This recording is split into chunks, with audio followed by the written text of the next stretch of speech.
Good morning, Reese. Morning, Mackenzie. Morning, Mason. Morning, Maggie. It's time for Cooking with Grandpa, so let's get our aprons on. Today we're going to make ham and cabbage soup. It's about 5 a.m. in the morning right now.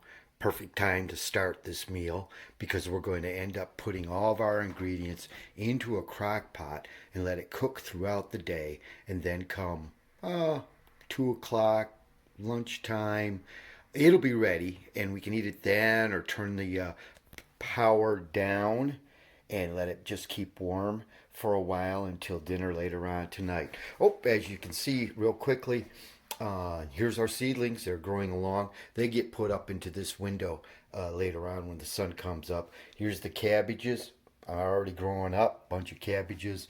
And then here's some cucumbers. And here's a tomato plant. This guy's out of place. He should be somewhere else. And here's our herbs. If you remember that we planted these just the other day. We've got oh gosh, what did we have? Thyme, parsley, and I can't remember, cilantro or something. Anyhow, this is all about cooking this. This ham right here has already been pre-cooked, so it can go right into the pot, and we can take whatever this thing is off right now.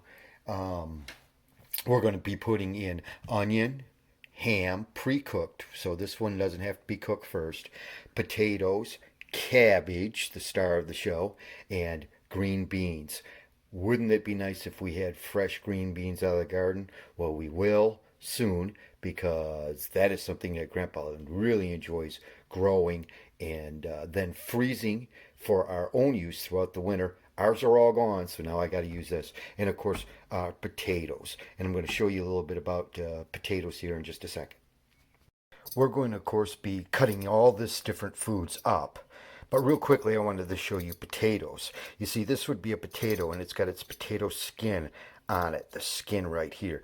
These ones I've de-skinned. I've skinned these potatoes. And to do that, I use this tool, potato knife, or a skinning knife. And it's not too dangerous or sharp, but here's something that your parents still should probably be doing. Watch how it works. I take it, and I just take it across. Take it, just run it across. Take it, just run it across. Take it, just run it. There is what's called an eye. Potatoes actually will root while they're sitting in your home. You should keep these in a cool, dry place. But over a period of time, they'll get what these are called, are eyes. And I don't know why they're called eyes. It's like ICU. But these are nothing wrong with this at all. Matter of fact, later on we'll talk about it with gardening with Grandpa, actually planting potatoes with eyes to grow. Well, that one just come off. More potato plants. So you can take this right off. Now sometimes we leave the potato skins on because there's a lot of nutrition in there.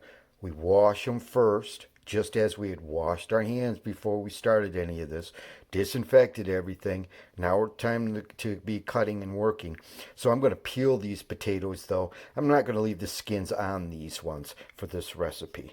Okay, so Grandpa's gone ahead and cut up a lot of our stuff already. You can see the potatoes I've cut into what's called bite-sized pieces, which is basically that this is something that you can get onto a spoon and with some other stuff in it and get, a good bite, one full mouthful. Kind of do the same thing with the onions. I cut them down into smaller pieces so that these will cook up. I took the ham, and you've seen how big that ham was. That was way too much for me and Nanny to be eating all in one setting.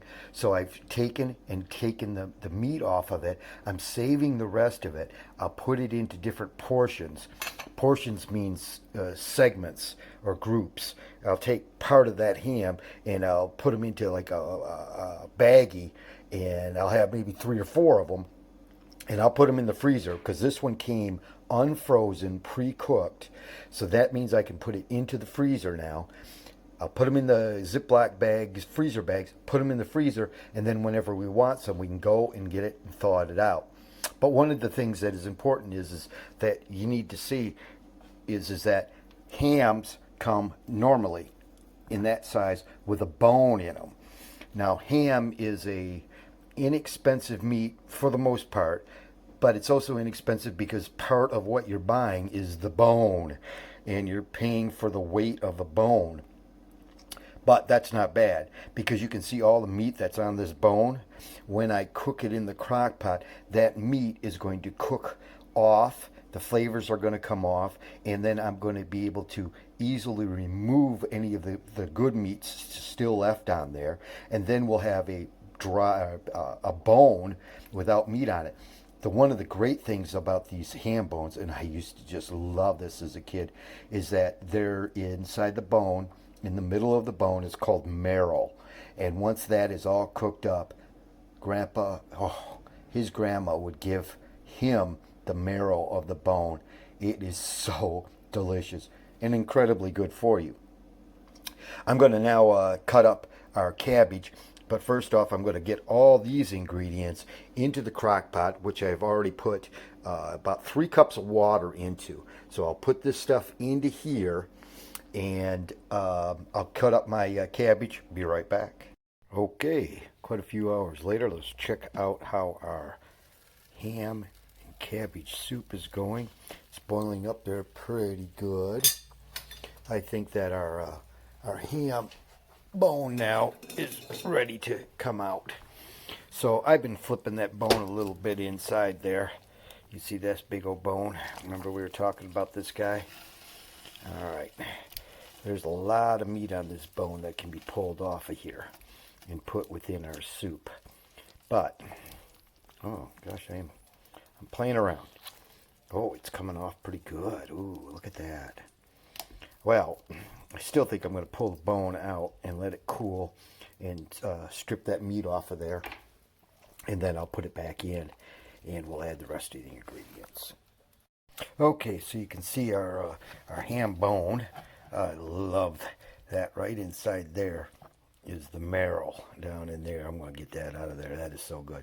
But this bone itself, all the meat has been kind of taken off of that. I'm going to put that into our stew. I'm going to look up online and see if it's okay to give this ham bone to Riley. Jeez, it's a lot of good meat on there. Well, good meat for a dog. Anyhow, let's grab up some of our meat here. We'll put it inside our soup. We're going to go ahead and add our vegetables. I allowed those to sit out so they're already kind of thawed, because when you put frozen things into your soup, of course it's going to lower the heat of the soup, but we've got plenty of time. We're not going to worry about that. And now we're going to put in a lot of our cabbage. I don't think I'm going to be able to get it all in there today, but some of it I'm going to break down a little bit more. And next you'll see it'll be done. Well, here it is, the moment of truth. I've got our smoothies ready, strawberry and berry, and of course the unveiling of ham cabbage soup. Let's try some. Oh, that looks so good. Oh, let me see. Let me get my spoon. Oh, that looks so good. Well, okay. Let's taste it. Here we go. Oh my gosh, oh my gosh, oh my gosh. That is so good. I wish I could share it with you. See you later. We love you.